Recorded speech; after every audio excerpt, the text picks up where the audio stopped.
In this video, we're going to continue talking about section 6.1, which is composite functions. Okay?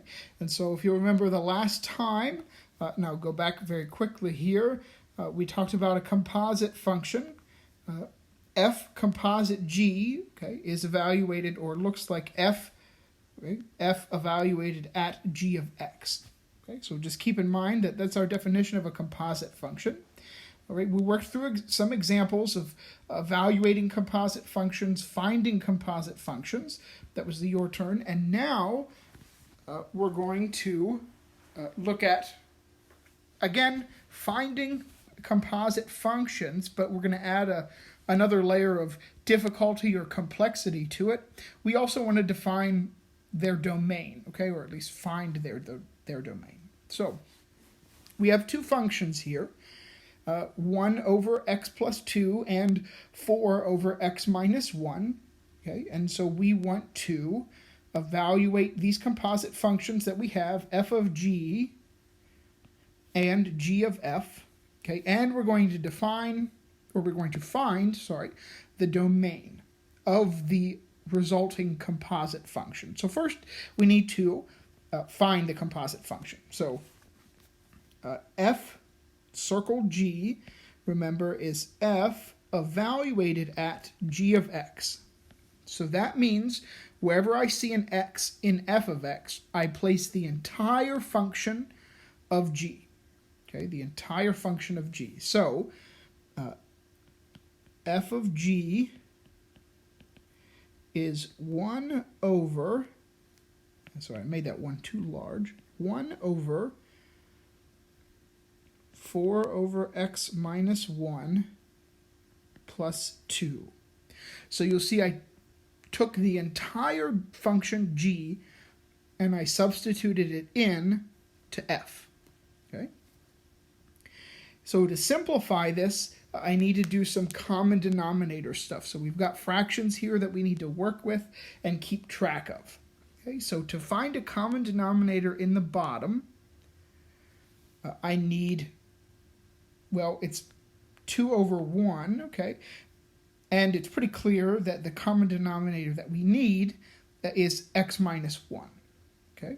So I want to multiply this by both the top and the bottom of x minus 1, okay? And so what I get is 1 divided by 4 over x minus 1 plus 2 times x minus 1 over x minus 1.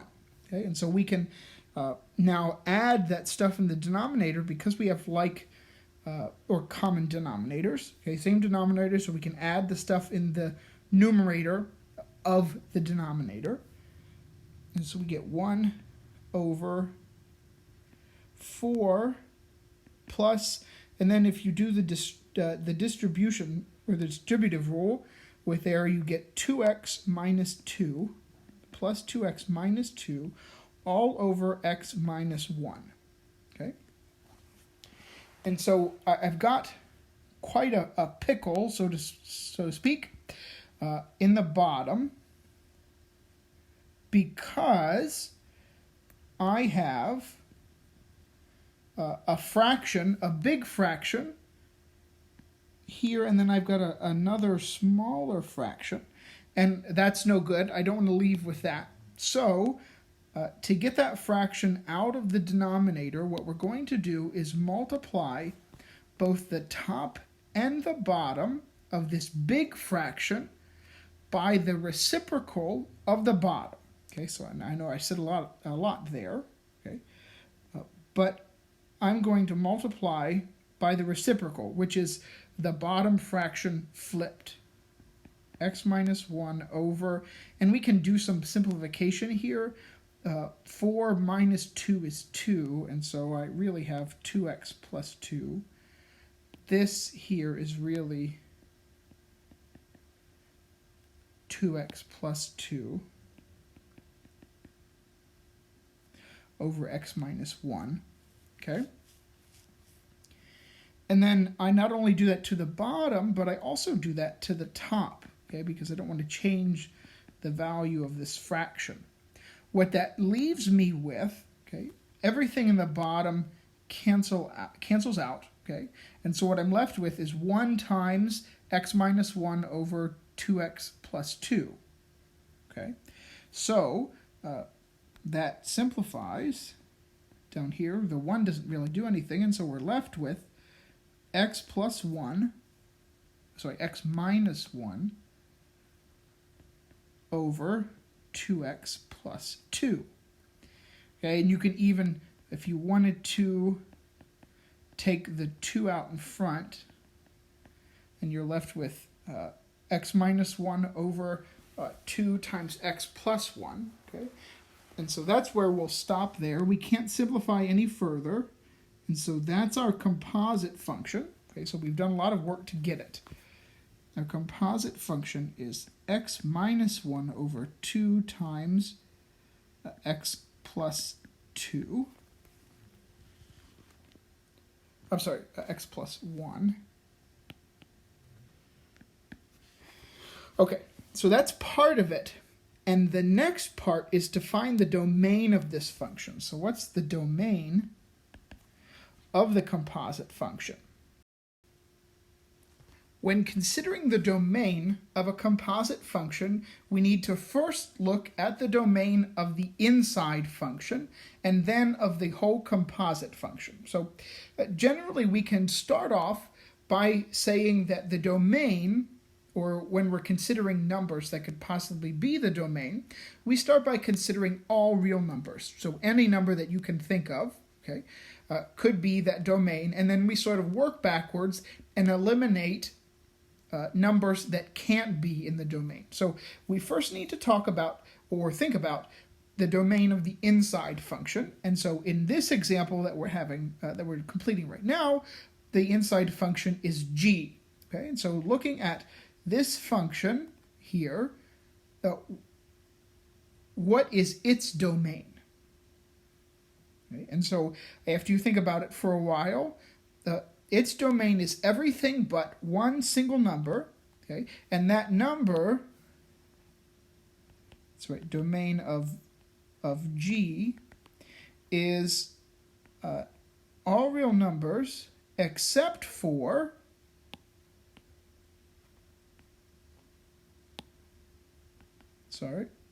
all real numbers except 1. Except 1. Because if you look at G and you substitute 1 into G, you get 4 divided by 0.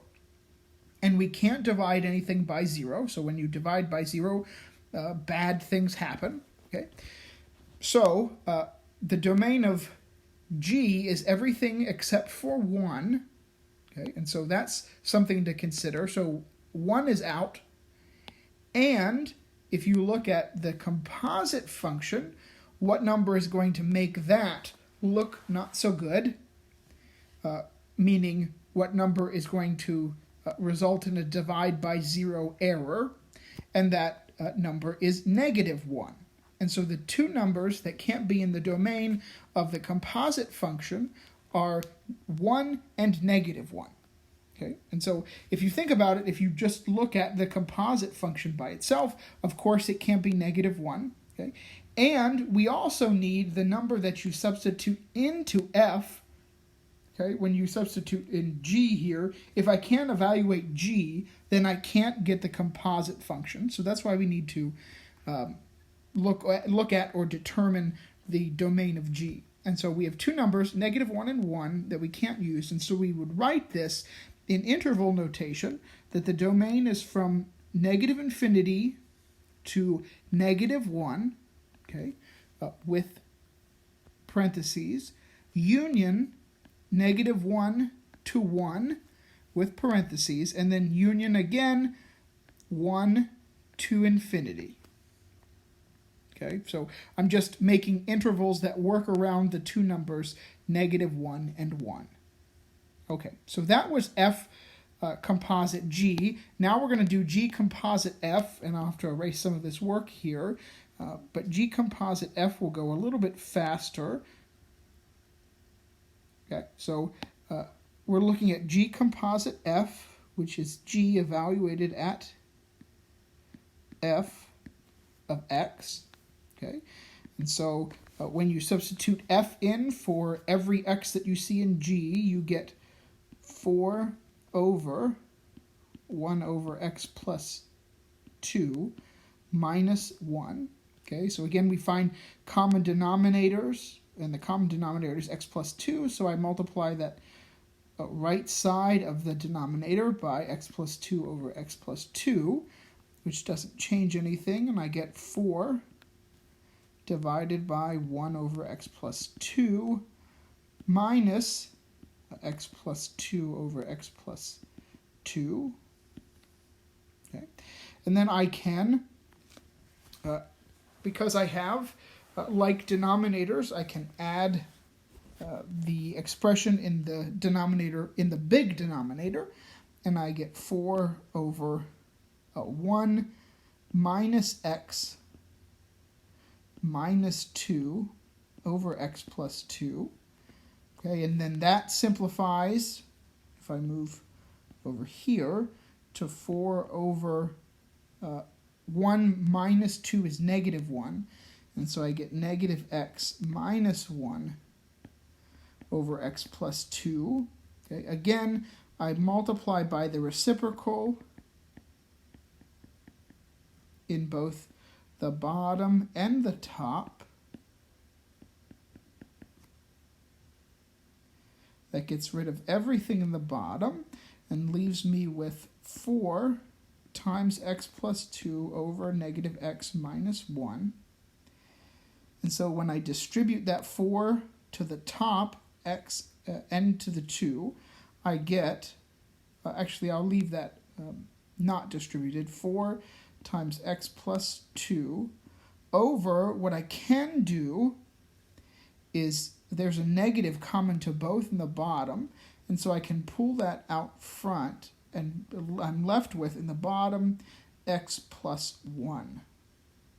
X plus 1. Okay?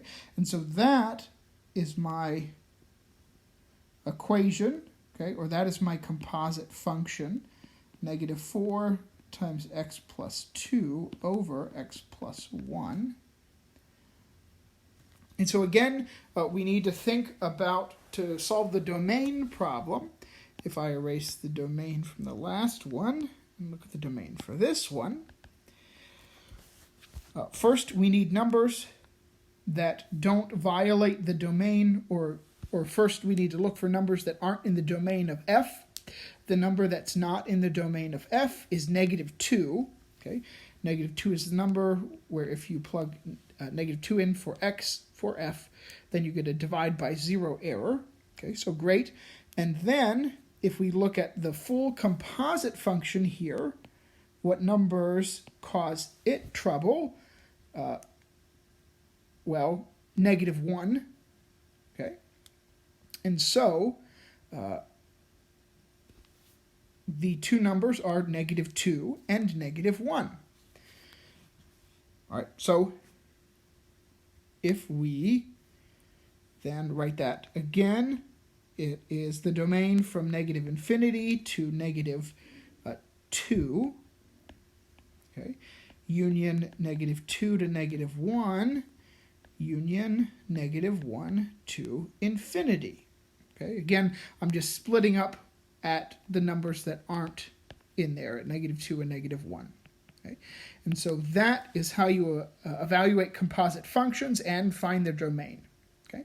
So functions that typically will have this behavior where the domain will be all real numbers is when you have an x in the denominator, or you have some sort of square root. Okay? And of course you can't have a negative square root, and so that causes trouble as well. All right, so let's move on to another skill, which is showing that composite functions are equal. Okay, showing that composite functions are equal. Now, this is going to be important in the next section when we talk about inverse functions. So, to show that two composite functions are equal, that's going to be very important for us in the next couple of sections. And so that's why we talked about it briefly here. And so to show that they're equal, in fact, we're going to show that they're both the same and they're both equal to x. Okay, again, an important thing in the next section. So really what all I'm asking you to do here is evaluate f of g and g of f. Okay, so let's do that. So first we'll do f of g, which is placing all of g into wherever I see an x in f. And so I get 3 times all of g, 1/3, x plus 4. Okay. I'm sorry, there needs to be parentheses around the x plus 4 as well, okay, minus 4. And so if I evaluate that, when I distribute the 3 to the inside, it's 3 times 1/3, so they cancel out, and what you're left with is x plus 4 minus 4. Okay, the 4's plus 4 and minus 4 cancel out, and I'm left with x. So great, I've shown one way. Now let's do the other way, g of f of x. That's placing all of f into g, the x of g, okay? Or every x that happens inside of g. Here it's only 1. So you get 1/3 times the quantity, and then you place all of f in there, okay? 3x minus 4, and then plus 4. So again, the plus 4 and minus 4 cancel out, and I'm left with 1/3 times 3x. The 3 and the 3rd cancel out, and I'm left with x. So they're both equal to x, and they're both equal to each other. That is, again, an important skill. Later on, here I'm just showing you extra examples of doing composite functions. Okay, so now the last skill that we're going to talk about is decomposing composite functions. Okay, so this is sort of working backwards.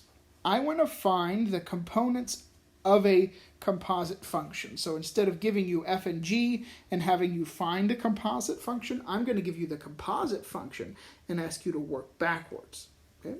So here in this first problem, I ask for you to find 2 functions, okay, f and g, such that the composite function is f composite g is equal to the function that I give you. Okay? So here I have x squared plus 1 raised to the 50th power. Okay? And so I want you to give me 2 functions, f and g, that'll do this. Okay? And so this might seem like a daunting problem when first looking at it, but it's really, I promise, not too challenging. Okay? And so if you look at this composite function, it seems to be broken up into 2 parts. There's an inner part, and you can think of this as like just an exponent type of thing. There is the underneath, or the base of the exponent, x squared plus 1, and then there's the exponent value, raised to the 50th power. So, thinking about how composite functions work, you place the inner function in for each x that you see of the outer function. So what looks like the inner function here? Okay, so hopefully after some thought, you should say that the inner function looks like it's x squared plus 1. Okay, great. So that sort of takes care of the inner part. Okay, and then you need to think, if I take the entirety of g and substitute that in for each x that I see in f, how would I get, or how would I describe something raised to the 50th power? Well, that would be x raised to the 50th power. Okay, and so then I've taken care of both the base and the exponent. Okay, and so I've found 2 functions here that when you would take the composite of the 2, you would get h.